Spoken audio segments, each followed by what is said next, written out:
હોય, કઈ ભક્તિ પણ ન કરતો, એકાદશી પણ ન કરતો હોય, પણ મન વચન કર્મથી છળ કપટ છોડીને જે મારું ખાલી રામ નામ લે છે એના હૃદયમાં રામ કે છે નિવાસ કરું છું. બીજું કઈ કરવાનું નથી આપણે. આવો દેવી, હું તમને ભક્તિના 9 માર્ગ બતાવું. રામ વ્યાસપીઠ ઉપર બેઠા છે અને સબરી સામે બેઠી છે. ભગવાને એને હેઠા બોર ખાધા. પ્રેમ કેટલો હશે તમે વિચાર તો કરો. સબરી કઈ રીતે ભગવાન સુધી પહોંચી? એક બે વાર કથામાં કીધું છે.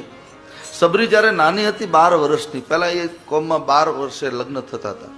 12-13 વર્ષની દીકરી થાય એટલે લગ્ન થઈ જાય. સબરીના લગ્ન લેવાના અને પછી સબરી રાત્રે બધી આમ રોશની જોવા માટે પોતાની બેનપણીઓની સાથે નીકળી આમ બહાર બધું